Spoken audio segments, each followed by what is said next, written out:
My buddy Farshad says FLR is moving up, and it's only the start of something much, much bigger. Best believe in XRP and FLR. And he's absolutely right. Look what Moon Lambo posted here. FLR FLR up 40% over the past 30 days, up 20% over the past 24 hours.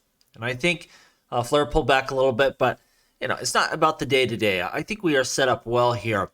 And I'll tell you why. First of all, for a token this new, it is listed far and wide on exchanges. I've never seen something like this with a token on so many different crypto exchanges globally. I think it's going to play right into our hands. Furthermore, if you transport yourself back to the previous bull run, what was the thing everyone was trying to do? They were trying to earn yield and passive income.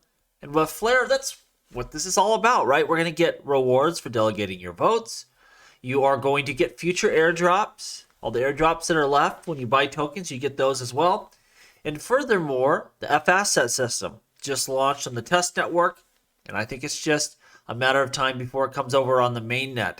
You're going to be able to take your dormant capital, put it on FLR networks, and earn some yield. I can't wait to take some Dogecoin and put it on FLR and earn some yield. And guess what? I don't even own any Dogecoin, but I'm going to buy some just so I can stuff it on this network and try it out. I'm going to test this thing from top to bottom. I'll give you my true opinion. Now, generally, I want to see it before I believe it. So again, it's been described how this system will work to us. I'll have to see it in practice, but I have real high hopes here for FLR, and this is just minor. Look, the ups and downs of the day-to-day are not a big deal, but I think we're going to do big things here in the next bull run with this FLR networks. At least has the capabilities to do so. This is a huge story. Judge warns SEC over false and misleading requests in crypto case. And I'm so sick of judges warning the SEC and giving them a stern, talking to. Like, let's go ahead and do some sanctions here. We see a federal judge threaten to sanction SEC lawyer after their false arguments prompted a court to impose a temporary restraining order on crypto firm Debtbox. Now, I'm not really familiar with this court case in particular, but I guess the SEC lawyer came out and said, look, they're moving money, they're canceling accounts, like, we gotta freeze them now. And the judge did. The judge is going to take the government's word on this thing and issued those temporary restraining orders, and it turned out no money was moving, no accounts were being shut down, and it was just a scam by the SEC, essentially making false statements to the judge to impose damage on Debtbox. There's no truth to the statement. If you or I waltzed into federal court and we looked the judge in the eye and we made some statements like this to harm someone we were suing, like, you know what kind of trouble we would be in? There would be no warning. There would be, just unholy hellfire down on our heads. And it should happen especially with the SEC because we expect them to, be on the right side of the law, to speak in a truthful manner. They should be held to a higher standard because, again, when they say something, it's assumed to be true, and that's why the punishment should be very severe. If you have an SEC lawyer that's just making stuff up, false arguments, we'll have to wait and see if he actually gets sanctioned or not. I doubt he does. I bet they just get a tongue lashing, unfortunately. This article here, SEC is facing another defeat in a recycled lawsuit against Kraken. The Securities and Exchange Commission is suing Kraken for selling crypto, but it looks like a recycled version of a losing lawsuit. So they're not doing well with Coinbase. There's nothing very, really special about how they're approaching Kraken. So the question is, why do they do this? They know it's a non-winning battle, and in my opinion, they're kind of bringing everyone to the table here by force, and I think they'll settle this out. Kraken, they're a folder. They'll be the first to fold. I think Coinbase, at the right time, will also do a settlement, and I think that's the best they can do. They just don't have the authority over the secondary market, and they will try to strong-arm as much authority as they possibly can.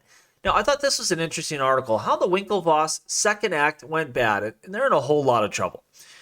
And this is what's interesting to me. This is where I'll take this conversation. When you look at them, they're being so careful. Oh no, we got to delist XRP because it would be reckless to let this asset trade on our exchange. Well, what reckless things did they actually do? Well, they took customer funds and they loaded up in Ponzi schemes for wildly inappropriate returns that should have just been glaring as super risky. Like if the market rate is 2%, you're getting 20%, there's a problem. you better be saying, what the heck is going on here? At that time, interest rates were almost nothing.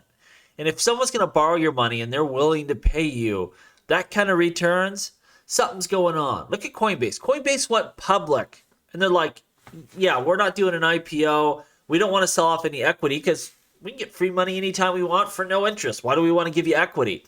And they just listed some liquidity for people that wanted to sell their shares and cash out.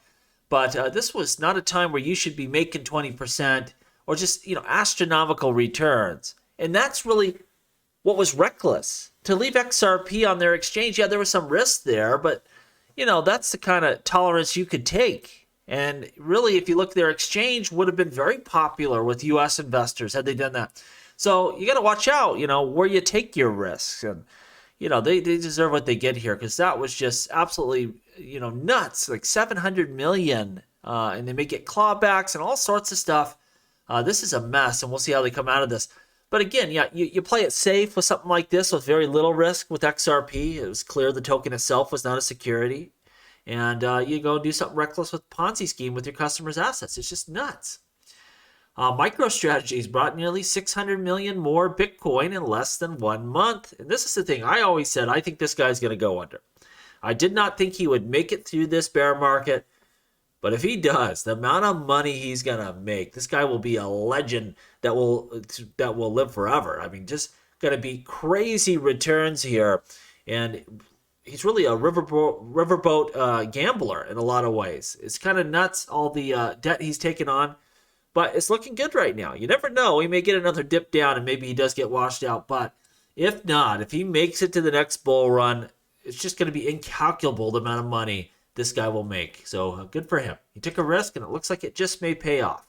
But still a little bit of time left. We will see. Interesting stat here. Ethereum now has more hodlers than Bitcoin thanks to staking. Ethereum held by addresses for longer than 12 months is at the highest since 18, and with a ratio surpassing Bitcoin for the first time ever. And so more and more people want to stake their ETH tokens to earn yield. They want to hold for a long term.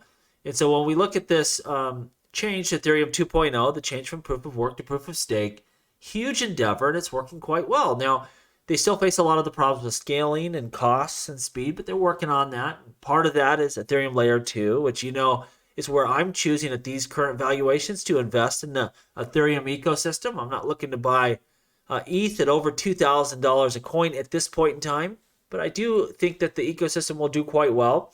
And so my approach is let's get some of those Ethereum Layer 2 tokens that may be a little lower value, but a lot of those transactions will spill over onto those networks when the bull run really gets going, because that's when Ethereum really gets impacted. And times slow down and costs go up. And people still want to deal on this network, so they have no other choice. So that's how I'm approaching it. But, a lot of big investors are just piling up ETH, and they're staking, and they're earning their yield, and it's paying dividends. And so far, you really got to applaud Ethereum for the job they've done. It was no small task, that's for sure. Big news from two of my favorite tokens out there. Polkadot upgrades its staking dashboard. The new dashboard is more user-friendly. One of the biggest problems I've said about Polkadot is its UI. It's kind of nuts. So I'll log in here and let you know what I think about it. If the new dashboard is really user-friendly, I have yet to check it out. But I think that's really one they got to work on. They got to work on their UI. It's not user-friendly. It's kind of crazy in a lot of ways. It might be great for Dr. Gavin Woods and his scientific mind, but for the regular person, you look at it and you want to throw up. It's nuts. So hopefully they continue to build out that UI in a way that regular people can use it more easily. And also we're seeing good action out of another one of my top cryptos here, Cosmos. User activity up 182%. Always good to see.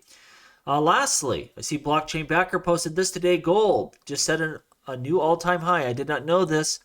We'll have to listen from the man himself what that means for us. I'm no investing genius. I guess it's just people are piling into hard assets, things like gold and Bitcoin and crypto in general. Let you know what's going on out there in the global economy. Let me know what you think down below, though. And as always, please like, please subscribe. The revolution will be televised right here on Jungle Link.